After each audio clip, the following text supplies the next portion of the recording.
Hey everybody, welcome back to Everyday Journey. Today I've got an easy project, but one that's going to take me a little bit of time. I've got to string up this trellis for my grapevines to climb on. Normally it wouldn't be that difficult, but I don't have any wire that long. So instead, I'm going to use what I got on hand. I'm going to take the barbs off of some barbed wire that was left here by the previous owners. As you can see right here, I've got a wire strung up to the end post, and I'm just taking the pliers and untwisting all the barbs off of it.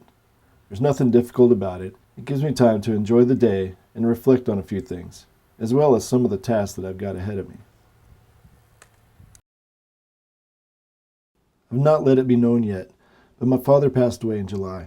That's his car you see in the distance. His health was fading, so we moved him in with us when we bought this farm. He was never in any of my videos except for the one where you could hear him helping me pump the brakes and bleed the brakes when I was doing the Honda Captive rotor video.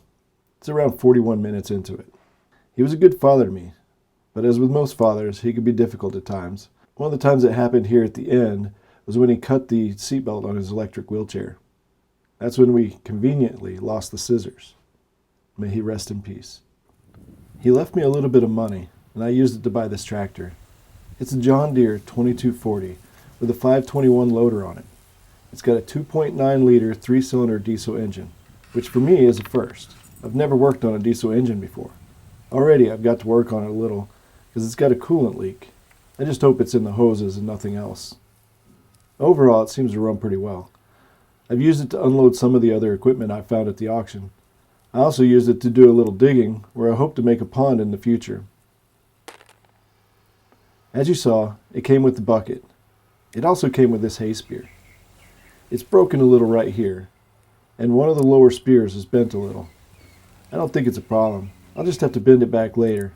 It'll be a while before I need it anyway, and it may even work without being fixed.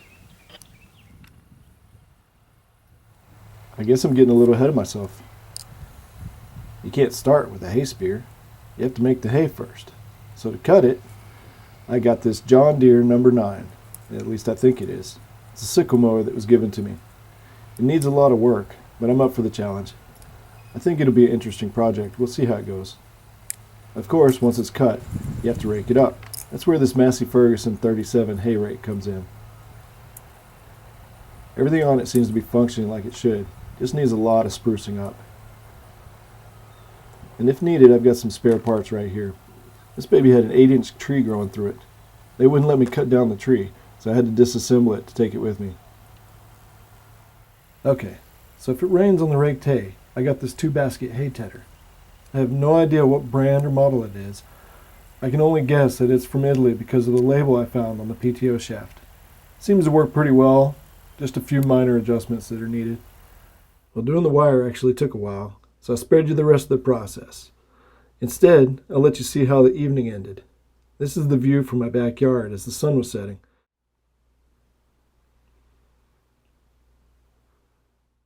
It's just amazing.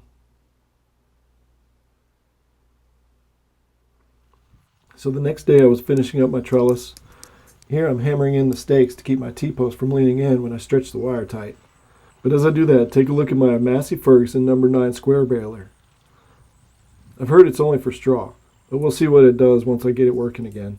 I also bought this new Idea 4855 round baler. Like the other baler, it needs to be fixed before I can use it. So I'm sure I'll be having my fair share of fun in the near future. While I finish staking off this other side, I'll show you what else I bought. Here's a very well used cultivator and a homemade 3-point boom pole. Probably paid $10 for both of them together. It's crazy what you'll find at the auctions.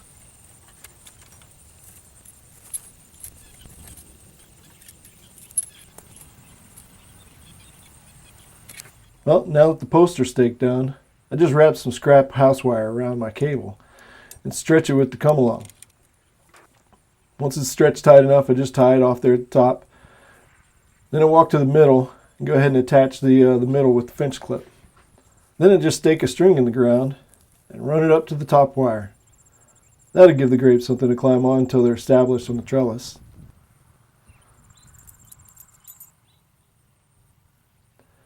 Well, as you have seen, I've got a lot of projects. Some of them I'll get done, some of them will wait till later, but my plan is to bring you along for them all. I also plan to bring you along for my journey to get this farm up and operational. We'll see how it goes. Welcome to Farm Life.